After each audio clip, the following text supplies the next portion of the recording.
शादी की पहली रात, सुहाग रात, कमरे में फैली गुलाब की खुशबू, धीमी रोशनी और लाज से सिमटी दुल्हन। लेकिन जैसे ही दूल्हा आगे बढ़ा, दुल्हन ने वो कह दिया जो किसी ने सोचा तक नहीं था। क्या सिर्फ सिंदूर भर देने से कोई पति बन जाता है? हक से पहले प्यार और इज्जत भी मिलनी चाहिए। इस रात जो हुआ, उसने रिश्तों की परिभाषा ही बदल दी। दुल्हन ने ऐसा क्या बोल दिया जिसे दूल्हे को पति होने का हक सोचने पर मजबूर हो गया? इस कहानी को जानने के लिए बने रहिए मेरे इस वीडियो में। तो चलते हैं अपनी कहानी की और जिसे सुनकर आपके रोंगटे खड़े हो जाएंगे। चैप्टर 17, माँ बेटी का रिश्ता और kitten. Let's continue our story. मंदिर में सिद्धार्थ की आत्मा शांति पूजा होने के बाद वन्या ने देखा एक बूढ़ी औरत बड़ी मुश्किल से हाथों में पूजा की थाली ले सिद्धियां चढ़ने की कोशिश कर रही है। वो गिरने ही वाली थी कि वन्या भाग कर गई और उन्हें सहारा देने लगी। समक्ष भी वन्या के ऐसे भागने से डर गया था। जब उसने जाकर देखा तो वन्या उस बूढ़ी औरत को गाड़ी में बिठा रही थी। उस औरत ने एक नज़र वन्या के पीछे समक्ष को देखा और अपने ड्राइवर को कुछ इशारा किया। उसके बाद वो चली गई। वन्या भी वहां से मंदिर के पीछे आकर बैठ गई। उसे थोड़ा अकेला समय चाहिए था। ये सब स्वीकार करने के लिए तभी समक्ष भी उसके बगल में आकर बैठ गया। दोनों शांति से बैठे रहे। दोनों में से किसी ने कुछ नहीं कहा, पर दोनों ही एक दूसरे के पास बैठकर सुकून में थे।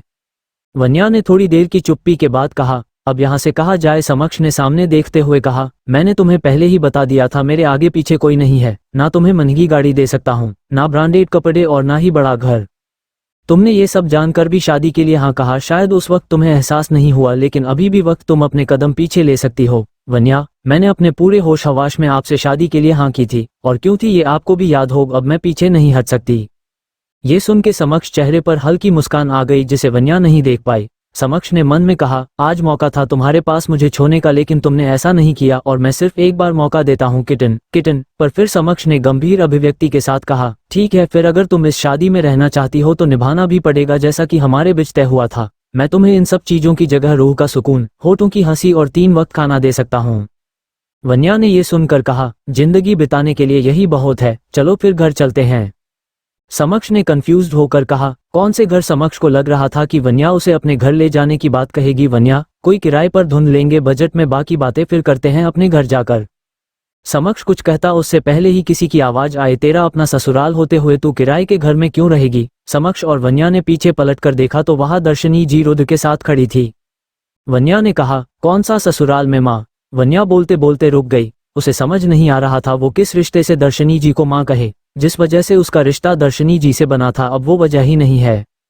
समक्ष और दर्शनी जी समझ गए कि वन्या क्यों कहते कहते चुप हो गई। दर्शनी जी ने वन्या का हाथ पकड़ते हुए कहा, क्या हुआ, रुक क्यों गई? बोलो मुझे माँ। वन्या की आंखें ये सुन नम हो गई। दर्शनी जी ने वन्या के आंसू पोंछते हुए कहा, न बच्चे ऐसे नहीं रोते, मैं तुम्हारी माँ थी और हमेशा रहूंगी। तुम्हें बेटी इसलिए नहीं बनाया था कि तुम मेरे सिद्धार्थ की पसंद थी, बल्कि इसलिए बनाया था क्योंकि अगर मेरी बेटी होती तो बिल्कुल तुम जैसी होती। सिद्धार्थ तुम्हें मुझसे मिलाने वाला एक जरिया था, उसी की वजह से तुम मेरी जिंदगी में आए, मेरे घर की खुशियां बनकर। अगर वो चला भी गया है तो उसने ये कब कहा था कि साथ तुम भी रिश्ता तोड़ दो हमसे? और मैं मेरे सिद्धार्थ की पसंद को तो जाने दे सकती हूँ, लेकिन अपनी बेटी को कैसे जाने दूँ? क्या तू मुझे अब माँ नहीं मानती? वन्या ने रोते हुए दर्शनी जी को गले लगते हुए कहा, नहीं माँ, ऐसी बात नहीं है। मैंने तो हमेशा आपको माँ माना है, लेकिन अब मुझे समझ नहीं आ रहा था मैं किस रिश्ते से आपको माँ कहूँ। लेकिन अब आपने मुझे एक रिश्ता, एक हक दे दिया है, अब मैं आपको माँ कह सकती हूँ बिना किसी डर के। दर्शनी जी मुस्कुराते हुए, तो बस तय रहा, तुम दोनों मेरे साथ घर चलोगे? इस पर वन्या ने कहा, नहीं माँ, मैं उस घर में कैसे रह सकती हूँ, सब रिश्ते उलझ जाएंगे। दर्शनी जी, क्यों बचे, इतना मत सोच, जितना वो घर मेरे बेटे का था उतना ही मेरी बेटी का है। फिर दर्शनी जी इमोशनल होते हुए बोली, बड़ा मन था तुम्हें उस घर अपनी बहू और सिद्धार्थ की दुल्हन बनाकर लाओ, लेकिन ऐसी किस्मत। कहा, फिर अपने आप को संभालते हुए, चलो जैसी भगवान की मर्जी, और तुझे सिद्धार्थ की दुल्हन ना सही, अपनी बहू तो बना ही सकती हूँ। समक्ष भले ही ये मानता हो उसका कोई नहीं है, लेकिन जब पहली बार सिद्धार्थ इसे घर लेकर आया था मुझसे मिलाने, तभी मैंने इसे अपना बेटा कहा था। इसके सर पर ममता का हाथ फेरकर आशीर्वाद दिया था। सिद्धार्थ ने भी इसे अपना भाई कहा था और समक्ष ने भी मुझे माँ का ना सही छोटी माँ का दर्जा जरूर दिया था। लेकिन उस दिन अगर वो सब न हुआ होता तो आज भी समक्ष सबसे पहले तुम्हें मेरे घर ही लाता, तेरा ससुराल कहकर। इस पर दर्शनी जी समक्ष को देखने लगी जो उनसे नजरें फेर कर खड़ा था। वन्या को समझ नहीं आया कि आखिर क्या हुआ था उस दिन जब इतना प्यार था समक्ष और सिद्धार्थ के बीच। तो उस दिन गोली सिद्धार्थ को समक्ष के घर पर ही क्यों लगी? क्यों समक्ष ने नहीं बताया वन्या को उसे कि दर्शनी जी उसकी छोटी माँ है जब वन्या गई थी समक्ष से मिलने?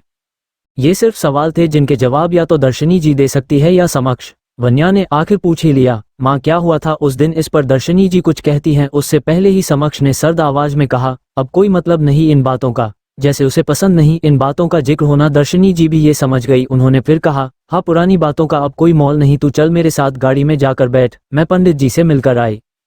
इस पर वन्या ने कहा, माँ मैं पहले इनसे पूछ लूँ, अब मैं अकेली नहीं हूँ, घर जाने का फैसला दोनों का होगा, किसी एक का नहीं। दर्शनी जी को कुछ याद आया, फिर वो मुस्कान कर चली गई। समक्ष को भी हैरानी हुई इस बात पर जब वन्या ने कहा फैसला दो का होगा। उसे लगा था कि वन्या झट से हाँ कर देगी इस बात के लिए उससे बिना पूछे। आखिर रेंट के घर में रहना इतना आसान नहीं।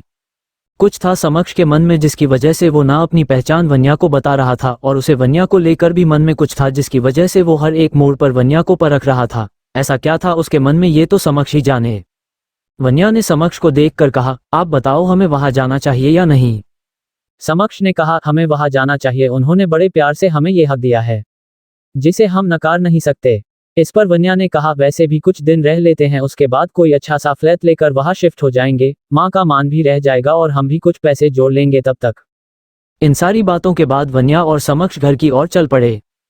समक्ष वन्या के पीछे चल रहा था। चलते चलते उसने अपना फोन निकाला, एक नंबर पर जाकर उसने एक फोटो के साथ कुछ लिखकर सेंड कर दिया, बिना किसी की नजर में आए। उनको नहीं पता था वहां एक नया सियापा उनका इंतजार कर रहा है। वन्या और समक्ष जब घर के अंदर जाने लगे तो उन्हें दर्शनी जी ने ये कहकर रोक लिया कि वो घर की लक्ष्मी का गृह प्रवेश करना चाहती है। पर यह बात बाकी घर वालों को पसंद नहीं आई। उन्हें अभी कुछ बोलना ठीक नहीं समझा। रात होने की वजह से वो सब बिना कुछ बोले अपने कमरे में चले गए, लेकिन उनके ये मन का गुस्सा सुबह होते ही फटने वाला था समक्ष और वन्या पर। गृह प्रवेश करने से वन्या ने मना कर दिया तो दर्शनी जी ने सिर्फ आरती कर दोनों का स्वागत किया और वन्या का कमरा दे दिया। वन्या जब भी यहाँ रहने आती थी तो एक कमरा उसका परमानेंटली बुक था। वन्या ने जब उस कमरे को खोला तो उसकी पुरानी यादें या यूं कहे पुराने जख्म फिर से ताज़ा हो गए। तभी उसे बालकनी से कुछ आवाज आई। उसने वहां जाकर देखा, तभी एक और धमकी आवाज आई। आगे जानने के लिए बने रहे मेरे साथ सिर्फ और सिर्फ मेरे YouTube channel AR noble story पर। चैप्टर 18 सुहागरात और पति होने का HAKK the new chapter is here. Vanya फिर से वही कमरे में आई थी जहां ना जाने कितनी यादें थी उसकी सिद्धार्थ के साथ। उसने जाकर उन फोटोज को छुआ जो उसकी पूरी फैमिली के साथ थी। दर्शनी जी, रुद्र, सिद्धार्थ सब उसी फ्रेम में थे। वन्या उन्हें बड़ी हसरत से देख रही थी, जैसे ये सारे पल वो फिर कभी नहीं बना पाएगी। शायद ये कहीं न कहीं सच भी था। तभी उसे बालकनी से आवाज आई। वो बाहर की तरफ गई तो वहां एक लकड़ी का टुकड़ा दिखा जो कि फेंका गया था। तभी अंदर से एक और आवाज आई। वो वहां भाग कर गई। उसने जो देखा उसकी आंखें हैरानी से बड़ी हो गई। छत का पंखा नीचे गिर गया था, उसकी वजह से पूरा बेड खराब हो गया था। हर तरफ सिर्फ तार और पत्थर थे। उसी के साथ समक्ष खड़ा था जिसके कंधे पर पंखे से कट लग गया था और अब खून निकल रहा था। वन्या भागकर समक्ष के पास गई। ये कैसे हुआ? आप थोड़ा दूर नहीं हो सकते? देखो कितना खून बह गया है, चलो अस्पताल चलते हैं। पता नहीं कितना गहरा कट लगा होगा। वन्या उस कट को देखते हुए नॉन स्टॉप बोले कर रही थी, बिना ये ध्यान दिए कि समक्ष उसे पिछले 5 मिनट से एकटक देख रहा है। वन्या को जब समक्ष का जवाब नहीं मिला तो उसने सर उठाकर देखा। समक्ष की आंखों में उसे कुछ अजीब सा दिखा, जिसको देख उसने अपने कदम पीछे ले लिए। समक्ष की आंखें सुर्ख लाल थी जैसे किसी शैतान की होती है, साथ ही साथ उसकी आंखों में ना बन्या करने वाले इमोशंस थे। वन्या ने पहली बार समक्ष का ये रूप देखा था जब से वो उससे मिली थी। पर वन्या ने खुद को संभाला और अलमारी में से फर्स्ट एड बॉक्स निकाला और समक्ष को बाहर बालकनी के सोफे पर बैठाकर खून साफ करके बैंडेज करने लगी। समक्ष ने ये देखकर कहा, तुम्हें मेरी लाल आंखों से डर नहीं लगता? वन्या पट्टी करते हुए, नहीं, अब मुझे किसी से डर नहीं लगता। समक्ष ने फिर कहा, हमारी सुहागरात मनाने से भी नहीं। वन्या को ये सुनकर झटका लगा। उसे तुरंत समक्ष को देखा। समक्ष ने ये देखकर कहा, क्या हुआ, इतना क्या सोच रही हो? हमारी शादी हुई और तुमने ही कहा था ना उस दिन शादी हमें सारे हक देती है, तो फिर ये हक भी दिया है ना तुमने मुझे? बोलो। शायद कभी ना कह सकूं मैं तुमको, कहे बिन समझ लो तुम। शायद मेरे ख्याल में तुम एक दिन मिलो मुझे कहीं पे गुम शायद। ये सब कहते कहते समक्ष वन्या के बेहद करीब आ रहा था, जिसके डर से वन्या पीछे होती जा रही थी। समक्ष का उसके करीब आना एक अलग एहसास जगा रहा था उसके अंदर, जिसके लिए वो अभी तैयार नहीं थी। जो तुम ना हो रहेंगे हम नहीं, जो तुम ना हो रहेंगे हम नहीं, ना चाहिए कुछ तुमसे ज्यादा तुमसे कम नहीं। जो तुम ना हो तो हम भी हम नहीं, जो तुम ना हो तो हम भी हम नहीं, ना चाहिए कुछ तुमसे ज्यादा तुमसे कम नहीं। समक्ष वन्या को पीछे होते देख झट से वन्या की कमर पकड़ अपने बेहद करीब कर लेता है और अपनी एक उंगली उसकी ठुड्डी पर रख और चेहरा एक झटके में उठाते हुए कहता है, मेरे करीब तुम्हारा रहना जरूरी है, मुझसे दूर जाने की सोचना भी मत। मैंने अपने आप को तुम्हारा पति होने का हक दे दिया है, अब तुम्हारी बारी है। ये सब कहते हुए समक्ष वन्या के होंठों के करीब जाने लगा और दूसरा हाथ जो कमर पर था उसे ऊपर की ओर ले जाने लगा। समक्ष ने वन्या का दुपट्टा उसे दूर कर फेंक दिया। आंखों को ख्वाब देना, खुद ही सवाल करके खुद ही जवाब देना, तेरी तरफ से बिन काम करना, जाना कहीं हो चाहे हर बार ही गुजरना तेरी तरफ से। वन्या उसके इस तरह करीब आने से घबराने लगी। उसकी सांसें भी बहुत तेज चलने लगी, उसके माथे पर भी आने लगा, लेकिन उसे पीछे हट जाना चाहिए या नहीं, वन्या यही सोच रही थी। ... समक्ष उसके होठों को छूने ही वाला था कि आखिर में वन्या ने हार मानते हुए कहा, प्लीज ये मत करना, मैं अभी तैयार नहीं हूं इनके सबके लिए। समक्ष ये सुन पीछे हट गया, लेकिन उसने वन्या को खुद से दूर नहीं किया। समक्ष ने वन्या की कमर पर पकड़ फिर से मजबूत करते हुए कहा, क्या हुआ, नहीं मानती इस शादी को, नहीं मानती मुझे अपना पति? वन्या ने जो नजरें अब तक नीची कर रखी थी उन्हें बिना डर के उठाते हुए जवाब दिया, अगर नहीं मानती होती कुछ तो इस वक्त इस कमरे में आपके साथ नहीं होती। अगर नहीं मानती होती कुछ तो आपकी बात मान यहाँ ना आती, जहाँ सिर्फ मुझे दर्द मिल रहा है इन पुरानी यादों के बीच। मैंने आपसे वक्त मांगा है, आपको खुद से दूर नहीं किया। फिर भी आपको अगर अपने पति होने का हक चाहिए तो मैं आपको नहीं रोकूंगी। ये कहकर वन्या ने अपनी आंखें बंद कर ली। समक्ष ने वन्या के चेहरे को देखा जो इस चांदनी रात में चमक रहा था और भी खूबसूरत लग रहा था। तेज हवाएं वन्या के चेहरे को छूकर उसके लंबे बालों को लहरा रही थी। ये देख समक्ष अपने होश खोने लगा, बहकने लगा। कोशिशें तो होंगी कम नहीं, कोशिशें तो होंगी कम नहीं, ना चाहिए कुछ तुमसे ज्यादा, तुमसे कम नहीं। समक्ष से जब कंट्रोल नहीं हुआ तो उसने अपनी आंखें बंद कर वन्या के चेहरे को हाथों से भरकर उसके माथे को चूम लिया। ये एहसास होते ही वन्या के दिल की धड़कन रुक गई। उसे लगा समक्ष सच में उसके साथ सुहागरात मनाना चाहता है। इस ख्याल से ही वन्या का दिल कांप उठा।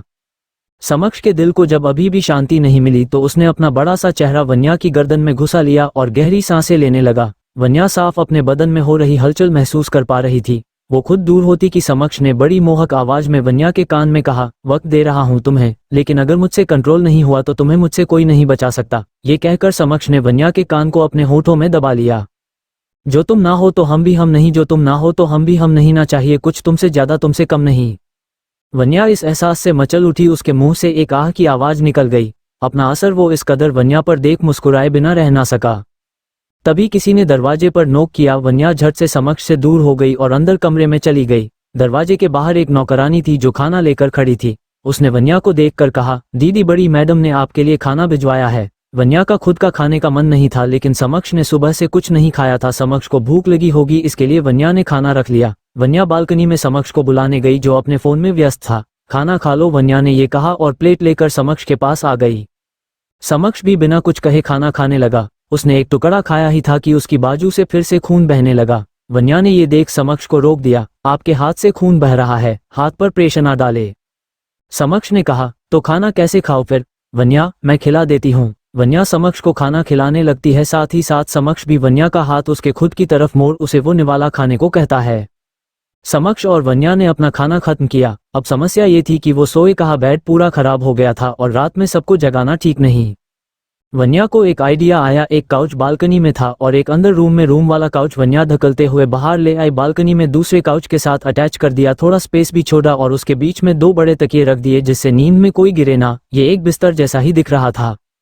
समक्ष बड़े आराम से अपनी नई बीवी की कलाकारी और उसका क्रिएटिव दिमाग देख रहा था। वन्या ने पलटकर समक्ष की तरफ देखा जैसे पूछ रही हो, कैसा लगा मेरा बनाया हुआ बेड? समक्ष ने भी एक्सप्रेशन से ही थोड़ा ओके रिस्पॉन्स दिया। फिर उस बेड के बीच में जो तकिए थे उन्हें हटा दिया और दोनों काउच को आपस में जोड़ दिया। फिर वन्या की तरफ देखा जैसे कह रहा हो, ऐसा होता है ये बिस्तर बिना दूरियों का।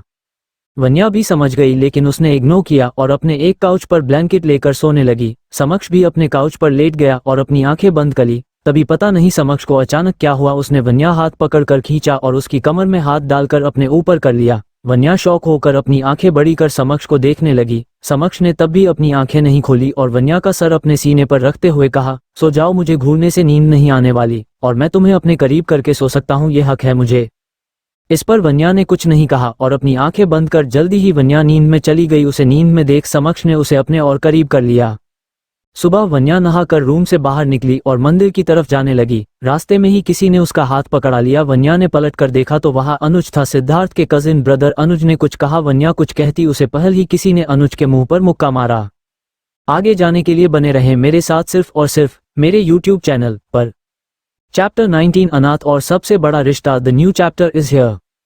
समक्ष की नींद सुबह ही खुल गई थी। उसने सर झुकाकर वन्या को देखा जो सारे जहां से बेखबर सुकून से सो रही थी। समक्ष ने धीरे से उसे साइड किया ताकि उसकी नींद न टूटे और खुद शॉवर लेकर छत पर चला गया। सुबह कुछ जरूरी मेल चेक करने के बाद निमित का फोन आया जिस पर बाकी दोस्त कॉन्फ्रेंस में थे। समक्ष ने फोन उठाकर कहा, क्या खबर है निमित? पंखे को जान करके गिराया गया है, ये काम उस घर के मेंबर में से ही किसी ने किया है। मैं तुम्हें फुटेज भेज रहा हूँ, जिसने ये किया है पता चल जाएगा। फिर अर्पित ने कहा, समक्ष उस घर में भाभी को खतरा है, वो लोग उसकी जान के पीछे पड़े हैं, उन्हें वहां रखना सुरक्षित नहीं है। जीवन ने भी इस बात पर अपनी सहमति जताई। समक्ष ने कुछ सोचकर कहा, अर्पित तापस इंडिया वापस आ गया है, उसको कहो हमारे होटल का लास्ट स्वीट तैयार करवाए और स्टाफ को समझा दे कि वन्या के सामने कैसे व्यवहार करना है। अर्पित कंफ्यूज होते हुए, लेकिन क्यों समक्ष, आज ही हमें यहाँ से निकलना पड़ सकता है। निमित ने कहा, मतलब तू चंडीगढ़ से दिल्ली आएगा? समक्ष, हाँ, वन्या को अब यहाँ खतरा हो सकता है, और उस मंदिर वाली औरत की भी खबर निकलवाओ, उसमें कुछ अजीब है। ये सुनकर सारे दोस्त अपने काम पर लग गए। वही वन्या जब उठी तब उसे समक्ष नहीं दिखा कहीं। फिर उसने पहले शावर लिया, फिर वो मंदिर की तरफ जाने लगी। बीच में ही उसकी सीढ़ियों के पास अनुज मिला। अनुज को देख वन्या ने उसे हल्की सी स्माइल दी और आगे बढ़ गई, तब उसका हाथ अनुज ने पकड़ लिया। वन्या ने पलटकर अनुज को देखा और अपना हाथ छुड़वाने लगी। अनुज हल्का हंसते हुए, अरे इतनी भी क्या जल्दी है, छोड़ देंगे तुम्हारा हाथ, बस दे दो हमें भी एक रात। वन्या ये सुनकर हैरान रह गई और अपना हाथ छुड़वाते हुए कहा, भैया ये क्या कह रहे हैं आप, छोड़िए मुझे। अनुज ने उसका हाथ और कसकर पकड़ते हुए कहा, अरे भैया तो मैं सिद्धार्थ का लगता था, जो अब इस दुनिया में है ही नहीं। सोचा उसके जाने बाद तुम्हें अपना कंधा दूंगा रोने के लिए, और बदले में तुम मुझे वो जो मैं चाहता हूँ, लेकिन बीच में ही वो साले अनाथ समक्ष आ गए। अनुज आगे कुछ बोलता है, किसी ने एक जोरदार मुक्का उसकी नाक पर मारा। ये होते ही वन्या का हाथ अनुज के हाथ से छूट गया। अनुज थोड़ा पीछे होकर दीवार से जा लगा, उसके नाक से खून बहने लगा था। वन्या ने सर घुमाकर देखा जहां समक्ष खड़ा था बिना एक्सप्रेशन के। समक्ष ने वैसे ही कहा, आइंदा से मेरी बीवी का हाथ पकड़ना तो दूर, आंखें भी उठाई तो जान ले लूंगा। अनुज ने अपना नाक का खून पोंछते हुए कहा, सुहागरात ज्यादा हसीन बीती क्या, जो सुबह से मेरी बीवी किए जा रहा है। वैसा ऐसा होना भी था, जिस अनाथ की बीवी इतनी खूबसूरत हो, उसका ये कहना बनता है, ये सिद्धार्थ की हो गई फिर तेरी हो गई तो एक रात के लिए मेरी भी हो जाए, यकीन कर तुझसे ज्यादा खुश कर दूंगा है। तभी एक दूसरा मुक्का उसके मुंह पर लगा। ये रुद्र ने मारा था, जो गुस्से में उबल रहा था। वन्या के बारे में ऐसी बातें सुनकर उसका बस चलता है तो वो अनुज की जान ले लेता, लेकिन कुछ रिश्ते बीच में आ जाते हैं। लेकिन फिर भी रुद्र सब भूल आगे बढ़कर मारने ही वाला था कि समक्ष ने रुद्र का हाथ पकड़ लिया। रुद्र गुस्से में, भाई छोड़ दो मुझे, इसने वन्या के बारे में गलत बोला है, मैं इसकी जान ले लूंगा। समक्ष ने कुछ नहीं कहा, पर फिर भी रुद्र का हाथ नहीं छोड़ा। इन सब चीजों की आवाज सुन घर के बाकी सदस्य भी अपने कमरों से बाहर निकल आए। जब सिद्धार्थ के ताई जी ने कविता अपने बेटे अनुज की ये हाल देखा तो वो दौड़ के उसके पास आए और चिंता में उससे पूछा, ये कैसे हुआ, क्या किसी ने कुछ कहा है तुझे? अनुज जो गुस्से में था उसने अपनी माँ को देखते हुए कहा, माँ मैंने वन्या से सिर्फ ये पूछा कि वो इस घर में ठीक तो है, और मैं सिद्धार्थ की बात कर ही रहा था कि समक्ष और रुद्र मुझे मारने लगे। वन्या ये सुनकर झट से बोली, भैया आप झूठ क्यों बोल रहे हैं, आप मुझसे बदतमीजी कर रहे थे। कविता जी ने कहा, मेरे बेटे पर उंगली उठाने से पहले खुद को देखो, एक दिन भी सब्र नहीं करा और पराये मर्द से शादी कर ली। दर्शनी जी ये क्या कह रही है आप? जी वन्या ने कुछ गलत नहीं किया। कविता जी गुस्से में, मेरा मुंह मत खुलवाओ, तुम्हें अपने बेटे के जाने का दुख हो या ना हो, मुझे मेरे बेटे की बहुत चिंता है। मैं तुम्हारी जितनी महान नहीं कि जिस लड़की से तुम्हारे बेटे की शादी होने वाली थी उसकी शादी ही तुमने इस अनाथ से करा दी, जो ना जाने किसका गंदा खून है। दर्शनी जी ये सुनकर अपने आंसू रोक न सकी। जी आप उसके बारे में ऐसा कैसे बोल सकती है, जो अब इस दुनिया में नहीं है, और समक्ष मेरा बेटा है, उसमें खून जिसका भी हो लेकिन संस्कार मेरे है। कविता जी ऐसा कहने से कोई पराया अपना नहीं होता, इस अनाथ की हिम्मत भी कैसे हुई मेरे बेटे पर हाथ उठाने की? रुद्र गुस्से में, आपका बेटा भी दूध का धूला नहीं है, उस पर हाथ नहीं उठाना चाहिए, सीधे लात उठानी चाहिए। कविता जी चुप कर, लिहाज कर बड़े छोटे का, जिसके बारे में तू बोल रहा है वो तेरा बड़ा भाई है, और जिसके वजह से तू ये सब बोल रहा है, ऐसा क्या है उसमें जो एक भाई के जाने के बाद भी उस लड़की को नहीं छोड़ रहा? दिख गए तेरी माँ के दिए संस्कार। दर्शनी जी गुस्से में, बस करिए जी आप अब अपनी हद पार कर रही है। मुकेश जी, सिद्धार्थ के ताया जी, हद तो आपने पार करी है, उस लड़की को घर ले आए जो आपके बेटे को खा गई, और उसको अपना बेटा कह रही है, जिसने उस दिन आपकी भी शर्म नहीं करी थी बेइज्जती करने में। सही कहते हैं लोग, सांप को जितना भी दूध पिला लो आखिरी में वो डसता ही है। वन्या जो इतनी देर से सुन रही थी उसने नम आंखों से कहा, ये सब क्या कह रहे हैं आप ताया? अभी वन्या बोलती कि कविता जी ने गुस्से में कहा, खबरदार जो मुझसे कोई भी रिश्ता जोड़ा, मैं तेरी कुछ नहीं लगती। जिस दिन मेरा बच्चा गया उस दिन तुझसे सारे रिश्ते तोड़ दिए। मुझे तो तू पहले दिन से पसंद नहीं थी, बस मजबूरी में तुझे अपनाना पड़ा, लेकिन अब चाहे कोई कुछ भी बोले तू इस घर में नहीं रहेगी। दर्शनी जी रोते हुए, जी ये आप क्या कह रहे हैं, ये मेरे बच्चे हैं, इसी घर में रहेंगे मेरे साथ, ये कहाँ जाएंगे? कविता जी गुस्से में वन्या का जबरदस्ती हाथ पकड़े हुए खिंचती है और बाहर की तरफ ले जाने लगती है। वो एक कदम भी बढ़ा पाती कि पीछे से समक्ष ने वन्या का दूसरा हाथ पकड़ा लिया और कविता जी के हाथ से वन्या का हाथ छुड़वाने लगा। कविता जी गुस्से में, तेरी इतनी हिम्मत, तूने मुझे रोका, तो जैसे अनाथ की इतनी हिम्मत बढ़ गई कि तू मुझे रोके, अरे जैसे 7 साल पहले तुझे घर से बाहर फेंका था आज भी वही करूंगी। कविता जी ने मुकेश जी और अनुज को इशारा किया। वो लोग समक्ष तक पहुंच भी पाते कि वन्या आगे आते हुए बोली, ऐसा कुछ करने की जरूरत नहीं है। फिर अपने हाथ से समक्ष का हाथ पकड़ लिया और उसकी उंगलियों में अपनी उंगलियां फंसाकर कहा, हम खुद ही इस घर से जा रहे हैं, अब हमसे और यहाँ नहीं रहा जाएगा, हम अभी इसी वक्त जा रहे हैं। ये कहकर वन्या समक्ष का हाथ पकड़कर चलने लगी। पीछे दर्शनी जी झट से सोफे पर बैठ गई और कहा, वन्या बेटा मत जा। रुद्र ने उन्हें संभाला। वन्या ने पीछे मुड़कर दर्शनी जी की हालत देखी और भागकर उनके पास आए और उनके कदमों में उनके पास बैठते हुए कहा, माँ आप रोक क्यों रही है, आपने मुझे अपनी बेटी कहा है ना, तो बस आज उस बेटी की विदाई है जिसे शादी के बाद अपने पति के साथ जाना है। दर्शनी जी रोते हुए, मैं सिद्धार्थ को क्या जवाब दूंगी कि मैं तेरा ख्याल नहीं रख पाई। वन्या ने भी कहा, माँ आपका बेटा बहुत समझदार है, वो समझ जाएगा, और जिस घर मेरी वजह से मेरी माँ और मेरे पति की बेइज्जती हो रही है मैं वहां नहीं रह सकती। फिर रुद्र की तरफ देखकर, माँ का ख्याल रखियो, कुछ भी समस्या हो तो मुझे या इन्हें फोन कर दियो, पर माँ को अकेला मत छोड़ियो। फिर कविता जी तरफ देखकर, आंटी जी कोई खून गंदा नहीं होता, सोच और नियत गंदी होती है, और अब से मेरे पति की बेइज्जती करने के बारे में सोचना भी मत। पहले उनका कोई नहीं था लेकिन अब से उसके रिश्ते हैं, सबसे बड़ा रिश्ता उनका मुझसे है। समक्ष बस वन्या को एकटक देख रहा था जो उसके लिए लड़ रही थी। ये कहकर वन्या ने समक्ष का हाथ पकड़ा और जाने लगी। फिर रुककर बोली, और हाँ सबसे अजीज इंसान मैं यहाँ छोड़ रही हूँ, मेरी माँ। अगर उनको जरा भी तकलीफ हुई तो मैं हर रिश्ते का लिहाज भूल जाऊंगी। ये कहकर वन्या समक्ष के साथ चली गई। घर के बाहर आकर वो लोग एक दूसरे से बात करने लगे। तभी किसी ने लोहे की छड़ी से उन पर वार किया। तभी किसी की चीख सुनाई दी, वन्या। 20 थप्पड़ मारना। New chapter. वन्या ने इतना अपमान करवाने के बाद समक्ष के साथ घर छोड़ दिया। समक्ष ने वन्या को देखा जैसे पूछ रहा हो अब यहाँ से कहाँ जाए। वन्या भी उसकी नजरों का सवाल समझ गई। उसने कहा, फिलहाल कोई होटल चलते हैं, उसके बाद कोई घर देखेंगे। होटल में रहने का जो खर्चा है वो मैनेज हो जाएगा, मेरी अपनी कमाई है जो इंटर्नशिप करके करी है। समक्ष तो ठीक है। वो अभी कुछ बोलता है कि एक लोहे की रोडे उसने वन्या के पीछे देखी जो वन्या को लगने ही वाली थी कि समक्ष तुरंत हरकत में आया और वन्या को खिंचकर अपने सीन से लगा लिया और दूसरे हाथ से रोड को पकड़ लिया। तभी रुद्र चीखता हुआ आया, उसे लगा वन्या को रोड लग गई है। वो अपनी पूरी ताकत से वन्या के पास भागा। समक्ष ने उस रोड को पकड़कर उस हाथ से छुड़वाकर दूर फेंक दिया। वन्या का तो कुछ समझ ही नहीं आया उसके साथ हुआ क्या। जब उसने सर घुमाकर देखा तो वहां सुहानी अनुज की बहन थी जो कि शायद उसे मारने आई थी, लेकिन क्यों। सुहानी गुस्से में, छोड़ो मुझे, मैं इसकी जान ले लूंगी, इसकी हिम्मत कैसे हुई मेरी माँ को धमकी देने की, आई किल यू ब्लडी बिच। रुद्र, सुहानी पागल हो गई हो क्या, ये क्या करने जा रही थी, इसने तुम्हारी मम्मी को कोई धमकी नहीं दी, वो तुम्हारी मम्मी है जिसने ये सब शुरू किया है। सुहानी, तुम तो इसी का साथ दोगे ना, आखिर तुम्हारी सगी जो लगती है ये। फिर समक्ष की तरफ देखकर, सही कहते हैं भाई, ये चालबाज औरत हर किसी को अपने जाल में फंसा लेती है। सुहानी आगे कुछ कहती है, एक थप्पड़ आकर उसे लगा ये वन्या ने मारा था। वन्या, अपनी जबान संभाल कर, तुम कोई नहीं होती हो मुझे कुछ बोलने वाली, और कोई राहगीरा मेरी बेइज्जती नहीं कर सकता। सुहानी ये सुन दंग रह गई। जो वन्या उनके घर आकर जी करती थी आज वो इतना सुना रही है और उस पर हाथ तक उठा दिया। ये सोच सुहानी को बहुत गुस्सा आया। वो वन्या की तरफ बढ़ने ही वाली थी कि इतने में अनुज आया। उसने उसे रोककर कहा, कहाँ टाइम वेस्ट कर रही हो सुहानी, इन गंदे लोगों पर हाथ उठाकर खुद को गंदा मत करो, जाओ इनसे मैं निपट लूंगा, जाओ जाओ। सुहानी वन्या को घूर अनुज की बात मान चली गई। अब वहां बस अनुज, रुद्र, वन्या और समक्ष ही रह गए थे। अनुज, टीसीएच क्या भिखारियों वाली हालत हो गई है, ये सोच रहे हो क्या कहा जाओगे, इस आवारा के पास घर नहीं और घर जमाई तुम्हारे घर वाले बनाएंगे नहीं। फिर वन्या की तरफ देखकर, मेरी बात मान जाओ, मेरी बनकर इस तरफ आ जाओ, सारे ऐशो आराम तुम्हारे।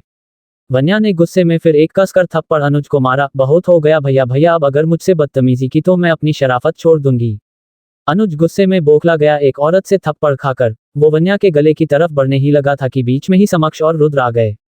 रुद्र गुस्से में, ये गलती मत करना वरना मैं अपनी माँ के आंसू का बदला भी अभी निकाल लूंगा।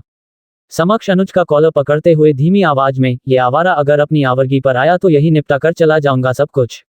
एक ही जान है तुम्हारी, उसे संभाल कर रखो वरना मौत भी आसानी से नसीब नहीं होगी तुम्हें।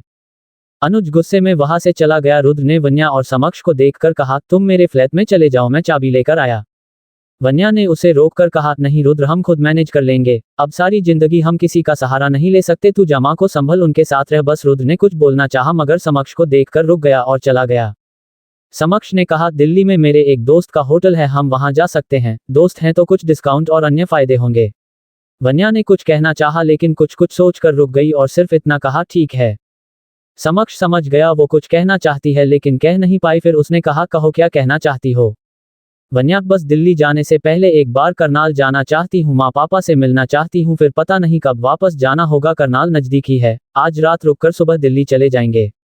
समक्ष ने भी उसकी ये कामना पूरी कर दी, उसने कहा, ठीक है चलो। वन्या और समक्ष दोपहर तक करनाल पहुंच गए। सुमित्रा और नरेंद्र जी बहुत खुश हुए अपनी बेटी और दामाद को घर देखकर। वन्या की बुआ भी आई हुई थी। वन्या ने जाकर बुआ जी के पैर छुए, समक्ष ने सिर्फ सुमित्रा और नरेंद्र जी के पैर छुए थे। सुमित्रा जी ने वन्या को देखकर कहा, बेटा चल खाना बना लेते हैं, जल्दी तुम लोगों को भूख लगी होगी। वन्या ने कहा, माँ आप बैठिए मैं बना लाती हूँ। सुमित्रा जी, इतना सारा खाना तू अकेले कैसे बनाएगी, मैं मदद करती हूँ। वन्या, अरे इतना सारा कहा है, हम लोग ही तो है, बस मैं बना लाती हूँ, आप बैठो। ये कहकर वन्या किचन में चली गई। थोड़ी देर बाद ही समक्ष किचन में आया। उसने देखा वन्या अप्रैल बांधने की कोशिश कर रही थी, क्योंकि आज उसने पिंक कलर का सिंपल पैंट सूट पहना था जिस पर खाने के दाग अगर लग गए तो आसानी से नहीं जाएंगे। समक्ष ने जाकर वन्या का अप्रैल बांधा और हल्का सा वन्या के ईयरलोब को काट लिया। अचानक से वन्या के बदन में कर्ट सा दौड़ गया, वो झट से पलट गई। समक्ष के चेहरे पर कोई एक्सप्रेशन नहीं था, जैसे उसने कुछ किया ही ना हो। वन्या अपने आप को संभालते हुए, आपको कुछ चाहिए क्या? समक्ष, हाँ वो फोन का चार्जर और एक लैपटॉप, कुछ काम था और एक रूम भी जहां कोई डिस्टर्ब ना करे। वन्या, आप मेरे कमरे में चले जाओ, वहां मेरा लैपटॉप है और चार्जर भी। समक्ष, कहाँ है कमरा? वन्या, फर्स्ट फ्लोर पर राइट साइड में सेकंड। समक्ष एक पानी की बोतल लेकर चला गया। वन्या खुद में, इनके चेहरे पर कोई एक्सप्रेशन नहीं आता क्या कभी, एक्सप्रेशन लेस इंसान। थोड़ी ही देर में वन्या ने पूरा खाना बना लिया, सबको सर्व किया। सुमित्रा जी ने खाते हुए पूछा, दामाद जी ने खा लिया खाना? वन्या, माँ वो अभी कुछ काम में बिजी है, आप लोग खाकर आराम कर लो, मैं खिला दूंगी खाना। लगभग शाम होने को आई थी, घर के बाकी लोग आराम कर रहे थे। वन्या ने भी थोड़ी बुक्स पैक कर ली जो उसे साथ ले जानी थी। वन्या ने खाना गर्म किया और अपने कमरे पर पहुंचकर नॉक किया। अंदर समक्ष जो अपने काम में डूब गया था, उसने टाइम देखकर लैपटॉप बंद किया और कहा, अंदर आ जाओ। वन्या खाना लेकर अंदर आई, खाना खा लो। वन्या ने खाना सर्व करते हुए कहा, समक्ष तुम खिला दो। वन्या और समक्ष ने अपना खाना खत्म किया तो समक्ष ने कहा, मैं कुछ काम से बाहर जा रहा हूँ, रात तक आ जाऊंगा। वन्या, कैसे जाओगे? समक्ष कंफ्यूज्ड होते हुए। टैक्सी से वन्या एक की देते हुए, ये कार की चाबी है, आप इसे ले जाओ। समक्ष कुछ कहता कि वन्या ने कहा, मैं अपने पैसे का कोई रोब नहीं दिखा रही, बस ये कह रही हूँ शादी के बाद एक लड़की का हक पति की हर चीज पर है तो ये बात लड़कों पर भी लागू होती है। समक्ष ने आगे कुछ नहीं कहा और वन्या के गाल पर किस करके चला गया। वन्या बहुत चकी सी उसे देखती रह गई। शाम के वक्त वन्या अपना सामान पैक कर रही थी, तभी उसके दोस्त मिलने आए। वन्या सबसे मिली और लंबी बातें चली। अब रात होने को आई थी, सभी चले पड़े अपने घर की तरफ। वन्या ने नोटिस किया लक्ष्य उससे बात नहीं कर रहा था। वन्या ने पूछा, क्या हुआ, कोई बात है क्या? लक्ष्य तेरे रब्ब की ताकत देख रहा था। वन्या थोड़ा हंसकर, हंसी आ रही होगी ना मेरी किस्मत को देखकर। लक्ष्य, नहीं, जिसने मुझे हंसना सिखाया मैं उस पर नहीं हंस सकता हूं, लेकिन दुख बड़ा है इस बात का कि मुझे हंसाने वाली इतना रोई है। वन्या नम आंखों से खुशी हुई सुनकर कि तू मेरे लिए दुखी है। लक्ष्य, वन्या मैं ये नहीं कहूंगा इस शादी को तोड़ दे, लेकिन मैं ये भी नहीं कहूंगा कि इस शादी को जिंदगी भर निभा। जहां जरूरत पड़े बस मुझे फोन कर दियो, मैं सब ठीक कर दूंगा। ये कहकर लक्ष्य वन्या को गले लगाने लगा, लेकिन ये सोचकर रुक गया कि अब उस पर किसी और का हक है। वन्या ने लक्ष्य को गले लगाते हुए कहा, मुझ पर भले ही किसी और का हक हो, लेकिन एक दोस्त के गले लग सकता है। और मेरे साथ जो हुआ वो उस रब्ब की मर्जी थी, लेकिन तू अपनी जिंदगी में आगे बढ़ और खुश रह, बस जहां जरूरत पड़े तू भी मुझे याद कर लियो। लक्ष्य हंसते हुए, ऐसे तो तेरा तलाक हो जाएगा, मुझे तेरी जरूरत हर मोड़ पर रहेगी। वन्या हल्का सा लक्ष्य को मारते हुए, ऐसा कुछ नहीं होगा, मेरा रब्ब तेरे साथ रहेगा। लक्ष्य और वन्या अपनी दोस्ती को दोस्ती पर छोड़कर आगे बढ़ गए अपनी अपनी लाइफ में। रात के वक्त वन्या हाल में बैठकर समक्ष का इंतजार कर रही थी। वो अभी तक नहीं आया था, घर के बाकी सदस्य सो चुके थे। तभी सुमित्रा जी कमरे से बाहर निकल कर आई। वन्या को हाल में इंतजार करते देख उसके पास बैठ गई। वन्या सुमित्रा जी को देख, माँ आप सोई नहीं अभी तक? सुमित्रा जी, जब मेरी बेटी जाग रही है तो मैं कैसे सो सकती हूँ? क्या बात है, दामाद जी आए नहीं अभी तक? वन्या, माँ बस आते ही होंगे। सुमित्रा जी वन्या को देख, तू इस शादी से खुश तो है ना? सुमित्रा जी का ये सवाल सुन वन्या के चेहरे के भाव बदल गए। सुमित्रा जी ने फिर कहा, तेरी शादी में बहुत सी मुश्किलें आएंगी, लेकिन हारना मत, अपने रिश्तों को संजोने के लिए, मजबूत बनाने के लिए अपने रिश्ते में कदम बढ़ाती रहना। जिस दिन रुक गई उस दिन रिश्ता बढ़ने से रुक जाएगा, शायद टूट भी जाए। इसलिए सोच विचार करके फैसले लेना। मुझे पता है मेरी बेटी ये कर लेगी, वन्या मुस्कुराकर बहुत अच्छे से। तभी समक्ष आया एक नजर वन्या को देख सीधे कमरे की ओर चला गया। वन्या कमरे में खाना लेकर गई। वन्या ने खाना खाने को कहा ही था कि समक्ष ने गुस्से में वन्या पर हाथ उठा दिया। अगर आप लोग यहाँ तक आ गए हैं तो ये वीडियो आपको कैसा लगा कमेंट करके जरूर बताएं। अब मिलते हैं नेक्स्ट वीडियो में, तब तक के लिए बाय।